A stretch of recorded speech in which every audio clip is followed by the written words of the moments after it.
Perkenalkan, nama saya Iputu Yogi Putra Prastiawan dengan NIM 13031840883 dari IT 4203. Di sini saya akan menjelaskan materi pengganti UAS basis data lanjut yang diajar oleh Bapak Gede Agung Ari Wisudawan, Eskom MT, pada jurusan Teknologi Informasi, Fakultas Informatika di Telkom University.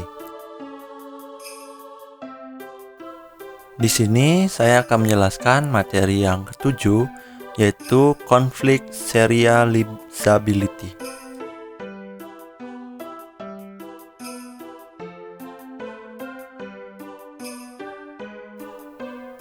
Serializability, pengontrolan secara konkurensi kepada keberadaan dari kriteria yang membutuhkan eksekusi konkuren dari transaksi harus ekuivalen terhadap efek dari eksekusi serial transaksi tersebut.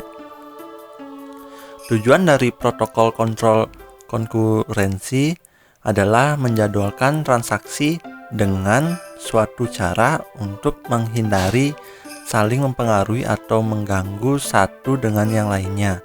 Hal yang paling umum dilakukan adalah menjalankan satu transaksi dalam satu waktu.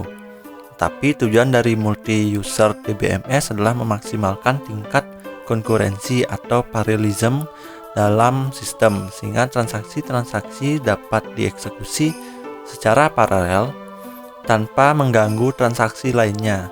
Serializability mengidentifikasikan eksekusi dari transaksi dijamin untuk kepastian konsistensinya.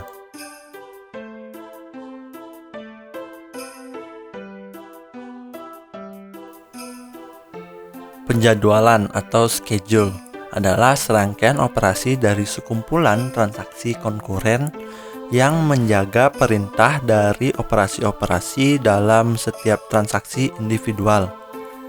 Selanjutnya yaitu serial schedule adalah penjadwalan yang dilakukan di mana operasi-operasi di setiap transaksi dieksekusi secara berurutan tanpa terjadi penyelakan operasi dari transaksi lainnya. Dalam eksekusi serial tidak akan ada interferensi antar transaksi, tetapi tidak menjamin hasil dari keseluruhan eksekusi serial dari himpunan transaksi akan sama atau identik.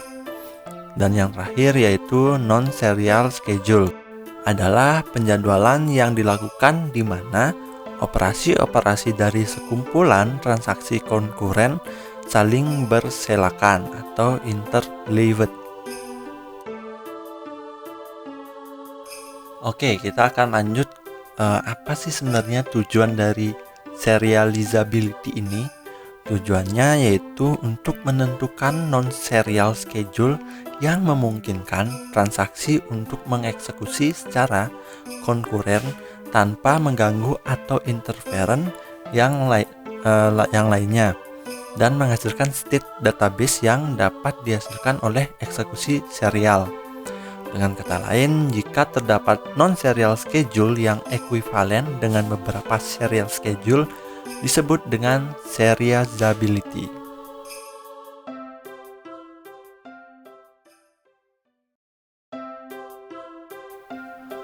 Dalam serializability, perintah operasi pembacaan atau penulisan sangatlah penting. Jika terdapat dua transaksi hanya membaca data item, maka tidak akan terjadi konflik dan perintah tidak diperlukan. Jika terdapat dua transaksi yang membaca atau menulis data item yang terpisah, maka tidak akan terjadi konflik dan perintah tidak diperlukan juga.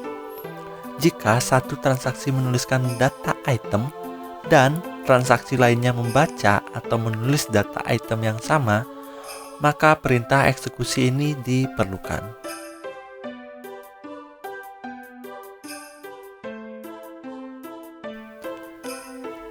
Kita lanjut masuk ke dalam konflik serializability.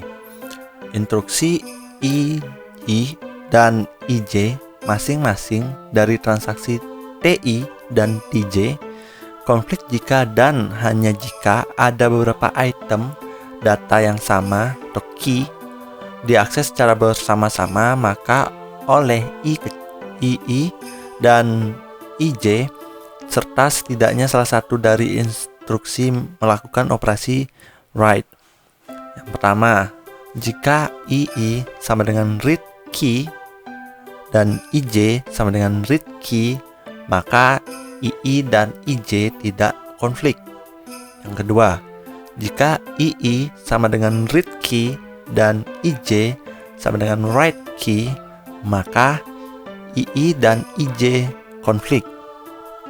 Yang ketiga, jika II sama dengan write key dan II sama dengan read key, maka II dan IJ konflik. Dan yang terakhir, jika II sama dengan write key dan IJ sama dengan write key, maka II dan IJ konflik. Nah, kita lanjut. Secara intuitif, konflik di antara II dan IJ ini memaksakan seperintah logika temporal di antara keduanya.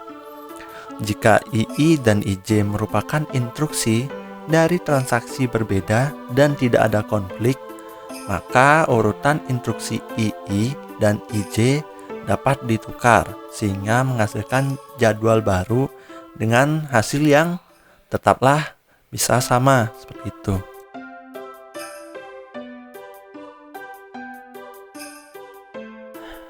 Baik, kita lanjut. Penjadwalan 3 di bawah bisa ditransformasikan ke penjadwalan 1. Penjadwalan serial di mana T2 diikuti T1 dengan serangkaian penukaran instruksi yang tidak konflik. Oleh karena itu, penjadwalan di bawah ini konflik serializability. Bisa dilihat di bawah T1 to read A, selanjutnya read A, selanjutnya dilakukan oleh T2 yaitu read A dan write A, kemudian diteruskan oleh T1 read B dan write B, dan yang terakhir yaitu T2 melakukan read B dan juga write B.